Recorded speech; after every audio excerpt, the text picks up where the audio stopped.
오늘 레위기 19장 말씀을 통해서 말씀을 깨닫는 지혜와 응답받는 기도의 은총이 우리에게 넘치게 될 줄로 믿습니다.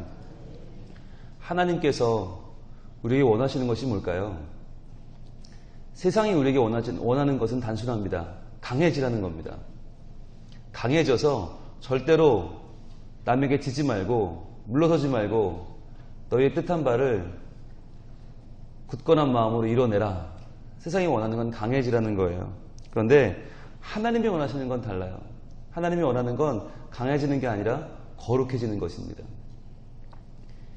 이것은 세상에서 볼 때는 거룩해지는 게 뭐가 중요하지? 라고 생각할 수 있어요. 거룩해지면 세상을 이길 수 있나? 경쟁에서 앞서갈 수 있나? 남보다 더 나은 삶을 살 수 있나? 그런데 거룩해지는 것은 강한 것보다 근본적으로 더 중요한 문제고, 그것은 우리의 생명에 관한 문제고 하나님과의 관계에 관한 문제입니다. 오늘 우리 주님 말씀하십니다. 여호와께서 모세에게 말씀하여 이르시되 너는 이스라엘 자손의 온 회중에게 말하여 이르라. 이스라엘 자손의 온 회중, 모든 사람 한 명 한 명에게 다 해당되는 이야기예요. 이 거룩이라고 하는 이 주제는 제사장만의 문제가 아니고, 이것은 레위 지파만의 문제가 아니고 온 회중의 문제입니다. 모든 자들, 너희는 거룩하라. 이는 나 여호와 너희 하나님이 거룩함이니라. 너희는 거룩하라. 이것은 복수형입니다. 한 사람 한 사람에게 주시는 하나님의 각각의 은혜가 아니라 모두에게 말씀하시는 하나님의 명령입니다. 우리는 성경에서 지상 명령을 많이 발견합니다.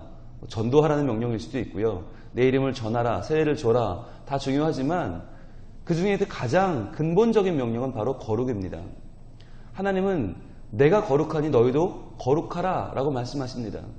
이 말은 하나님과 함께 있는 자, 하나님의 자녀된 자, 하나님의 백성된 자들은 반드시 하나님을 닮아야 함을 말씀하고 있는 것입니다. 그런데 이 말씀을 대할 때 우리는 거부감이 확 들어요. 카도시라는 개념 자체는 구별되었다는 것인데, 하나님은 창조주니까 피조물이 세상과 구별되어 있는 것이 맞지만 우리는 피조물에 불과한데, 피조물이 피조 세상에 살아가는 것이 당연한데 어떻게 구별됩니까? 어떻게 그럼 우리가 세상에서 돈도 벌고 학교도 다니고 가정생활도 해야지 어떻게 우리가 거룩하게만 삽니까? 어떻게 하나님만 찾고 살 수 있습니까? 라고 하는 반감이 생겨요.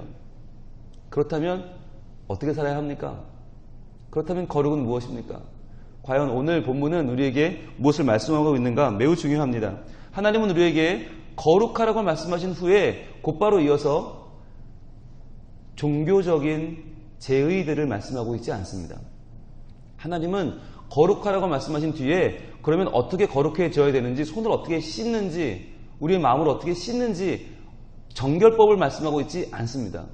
하나님은 거룩을 말씀하신 뒤에 굉장히 일상적인 이야기들을 지금 하고 계세요. 레위기 19장은 온통 다 일상이에요. 보면 우리의 정말 평범한 일상 가운데에서 살아가는 이야기들을 하나하나 나열하고 계세요. 이게 뭐지? 거룩을 말씀하셨으면 다시 한번 1장부터 시작하는 번제가 다시 나오거나 아니면 그 제사법들, 정결법들이 쭉 다시 나와야 맞는 것 같은데, 하나님은 거룩하라고 말씀하신 후에 3절에 이렇게 시작합니다. 너희 각 사람은 부모를 경외하고, 이렇게 말해요. 부모님을 경외한다? 즉 가정으로부터 출발하는 거예요. 거룩이란 가정 안에서 부모님을 경외하는 것부터가, 부모님과 자녀의 관계가 먼저 거룩인 거예요.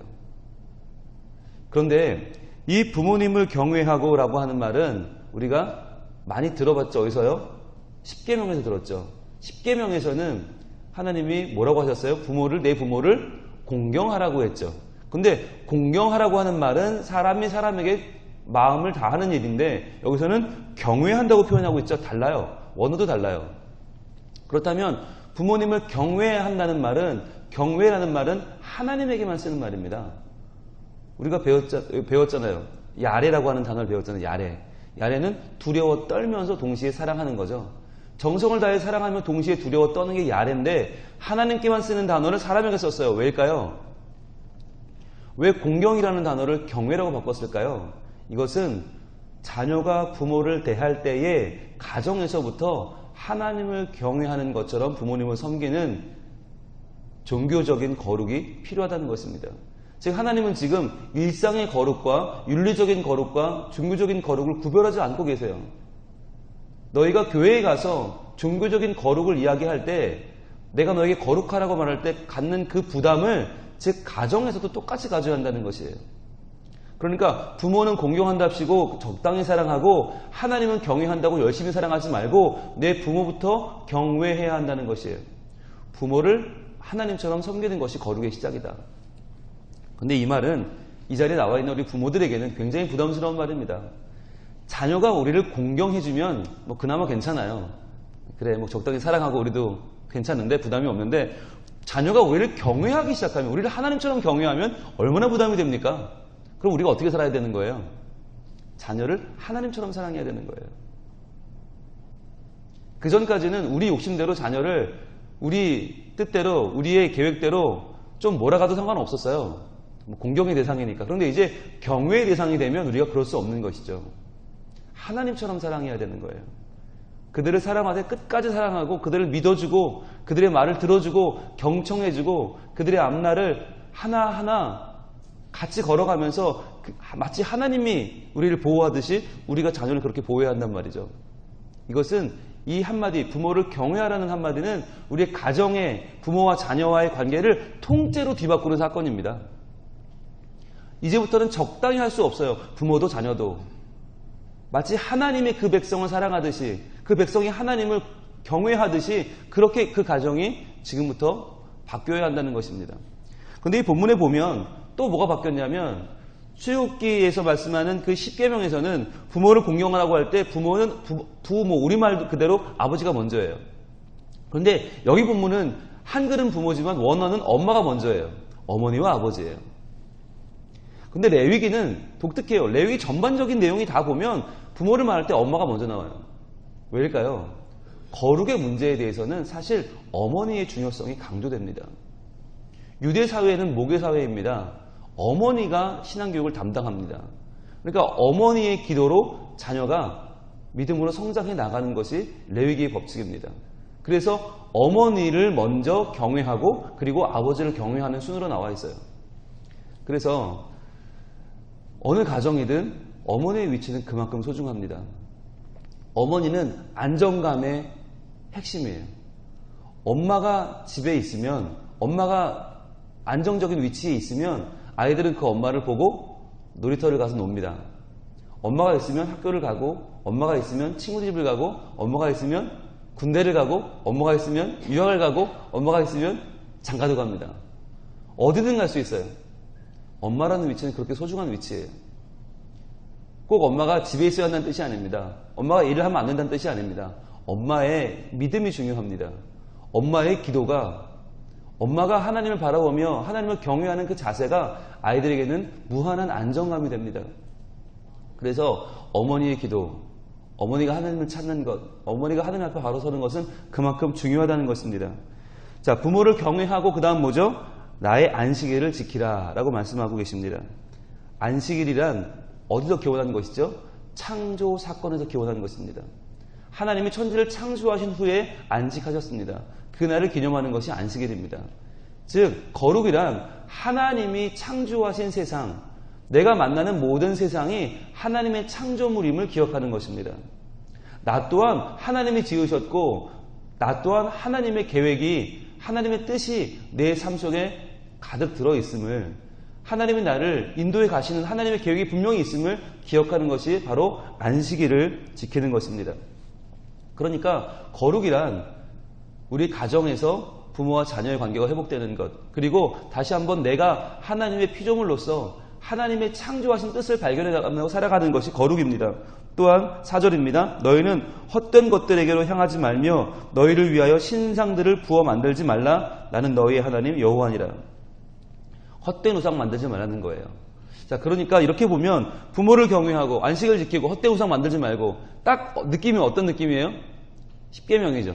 10계명의 내용을 지금 풀어 설명하고 있는 것입니다. 거룩하라라고 하는 이 말 속에는 하나님이 주신 십계명을 어떻게 실제로 지켜내야 할 것인지에 대한 하나님의 자세한 사용 설명서인 것이죠. 그렇다면 그 십계명이 언제 나왔어요? 어제 나왔어요. 어제 18장으로 가봅니다. 18장 4절. 너희는 내 법도를 따르며, 이 법도가 미슈파트라고 했죠. 꼭 맞는 것, 우리에게 꼭 맞는 것, 하나님의 사용 설명서, 꼭 맞는다. 그 다음에 내 규례를 지켜 그랬죠. 규례, 이 규례가 바로 후카라고 했습니다. 후카는 새겨 넣었다, 파서 새겨 넣었다. 후카, 그 파서 새겨 넣은 것이 뭐라고 했어요?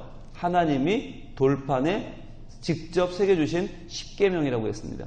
그러니까 지금 오늘 19장은 이 법도와 규례, 미슈파트와 후카에 대한 자세한 설명이 되는 것이죠. 하나님이 주신 십계명의 설명이 무엇이냐? 바로 오늘 19장인데, 오늘 19장에서 19장 4절에 너희는 헛된 것들에게 향하지 말라라는 헛된 것들이란 말이 참 재미있는 말이에요. 원어에 보면 이 헛된 것들은 엘릴림이거든요. 엘릴림. 근데 엘릴림과 하나님이라고 하는 엘로힘은 굉장히 비슷해요. 발음적으로. 그러니까 헛된 것은 엘릴림이고 하나님은 엘로힘이에요. 그러니까 지금 하나의 언어 유희를 쓰고 있는 거예요. 엘릴림을 향해 가지 말고 엘로힘을 향해 가라. 하나님, 거룩하신 하나님, 너희를 창조하신 그 창조주 하나님 엘로힘에게 가야지 엘릴림에게 가면 안 돼. 엘릴림은 뭐예요? 헛된 것이에요. 아무것도 아닌 것이에요. 이것은 우리가 지금 쫓고 있는 것이 무엇인가를 분명히 봐야 한다는 것입니다. 우리가 새벽에 나와 기도하는 거 너무 좋은 일이죠. 애타게 기도하는 거 더욱 좋은 일이죠. 간절히 기도하는 거 아주 좋은 일이죠. 그런데 그렇게 간절히 구하는 대상이 뭐냐는 거예요. 과연 엘로힘, 하나님을 구하고 그 하나님이 나와 함께 동행하시고 하나님 편에 서는 것을 따르고 있는가? 아니면 엘릴림, 하나님 아닌 것을 향해서 내가 간절히 그것을 향해 부르짖고 하나님이 아닌 것을 얻기 위해서, 그것을 쟁취해내기 위해서, 그것을 손에 넣기 위해 지금 내가 간절히 구하고 있는가라는 것을 묻고 있는 것입니다. 이게 금방 우리는 헷갈려요. 하나님께 구하면 다 좋은 건 줄 알아요. 그런데 하나님께 하나님을 구하느냐, 하나님께 헛된 것을 구하느냐. 이게 엘로힘에게 엘로힘을 구하면 문제가 없는데 엘로힘에게 엘릴림을 구하면 문제가 된단 말이에요. 지금 성경은 그 얘기를 하는 거예요. 너희가 엘로힘에게 나와 기도한다고 말하고 있는데 실제로 구하는 건 다 엘릴림 아니냐. 그럼 하나님은 뭐가 되는 거예요? 하나님은 수단이 되는 거죠. 하나님 목적이 아닌 거죠. 엘릴림이 목적이고 엘로힘이 수단이 되어버리면 그때부터 하나님은 우리에게 아무것도 아닌 거예요. 그 삶은 거룩이 아니다라고 말하는 것이죠. 거룩한 삶이란 엘로힘 대신 하나님께 엘로힘을 구하는 거예요. 하나님을 구하는 거예요. 하나님이 내 삶에 찾아오시고 하나님으로 내 삶에 충만해져서 하나님으로 말미암아 내 삶이 거룩해지는 것이 우리 목적이지, 하나님께 다른 것 달라고 애타게 구하는 것은 거룩이 아니다라고 말씀하는 것이죠. 그러면서 5절부터 8절까지의 말씀은 우리가 그동안 봤던 제사법 중에서 한 가지가 등장하는데, 그 많은 제사법 중에서 오직 한 부분 볼까요? 너희는 화목제물을 여호와께 드릴 때에 기쁘게 받으시도록 드리고, 화목제물에 관한 이야기구나. 6절, 그 제물은 드리는 날과 이튿날에 먹고 셋째 날까지 남았거든 불사르라. 셋째 날에 조금이라도 먹으면 가증한 것이 되어 기쁘게 받으심이 되지 못하고 그것을 먹는 자는 여호와의 성물을 더럽힘으로 말미암아 죄를 담당하리니 그가 그의 백성 중에서 끊어지리라. 자, 하필이면 그 수많은 제사법 가운데 오직 한 부분만 실었는데 대표적으로 그 부분이 어디예요? 화목제물이에요.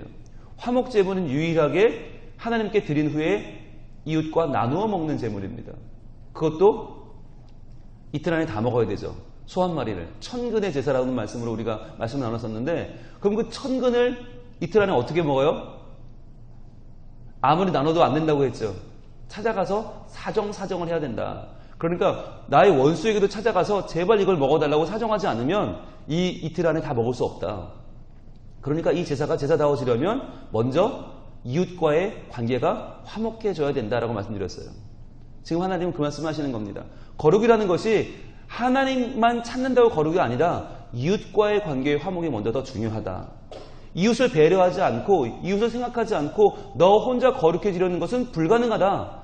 그래서 오늘의 주체는 복수죠. 너희는 거룩하는 거죠. 네가 거룩해지는 게 아니라 너희는 거룩해지는 거예요. 너희가 거룩해지는 것이 하나님의 뜻이고 하나님의 계획이라고 하는 것입니다. 그래서 9절이 이렇게 이어집니다. 너희가 너희의 땅에서 곡식을 거둘 때에는 너는 밭 모퉁이까지 다 거두지 말고 내 떨어진 이삭도 줍지 말며. 자, 일부러 다 거두지 말란 말이에요. 일부러 다 추수하지 말라는 말이에요. 왜일까요? 누구를 위해서일까요? 가난한 이들을 위해서죠. 고아와 과부와 가난한 이들을 위해서 너희가 다 걷어가 버리면 그 사람들이 와서 주워갈 것이 없다는 거예요. 그런데 얼마나 이게 지혜로운 방법입니까? 우리는 어떻게 합니까? 싹 다 거두죠. 싹 다 거둬서 내가 시혜를 베풀듯이 자 여기 있어요. 드세요. 자 도와줄게요. 자 드세요. 우리 그렇게 나눠줘요. 내가 싹 걷어서 나눠줘요. 그러면 뭐가 상해요? 자존심이 상해요.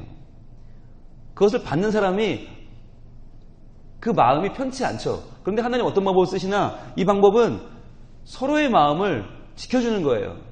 내가 가서 이거 먹고 건강해지세요 라고 주는 게 아니라 일부러 남겨놓으면 그 사람들이 와서 남몰래 가져다가 먹는 거예요. 그러니까 그 사람들의 자존심을 지켜줄 수 있는 방법이 되는 거죠. 게다가 10절도 이어집니다. 내 포도원의 열매를 다 따지 말며 내 포도원에 떨어진 열매도 줍지 말고 가난한 사람과 거류민을 위하여 버려두라. 나는 너희의 하나님 여호와니라. 포도원의 포도도 똑같이 다 따지 말라는 거예요. 이것을 폐압법이라고 합니다. 폐압법. 폐압법은 하나님께서 가난한 사람들을 배려하기 위하여 모든 소출을 거둘 때 귀퉁이의 일부를 남겨놓는 것을 말합니다. 이것이 우리에게는 뭐죠? 우리의 본성을 거스리는 거죠. 우리 본성은 내가 다 먹는 거죠. 내가 다 따는 거죠. 내가 다 갖는 거죠. 다 나를 위해 모두 다 긁어 모으는 게 우리의 본성이에요. 그런데 그 본성을 거스려서 하나님의 뜻을 따라 사는 거예요. 거룩이란 내 본성을 내려놓고 그것을 거슬려서 하나님의 말씀을 따라 살아가는 것이 거룩입니다.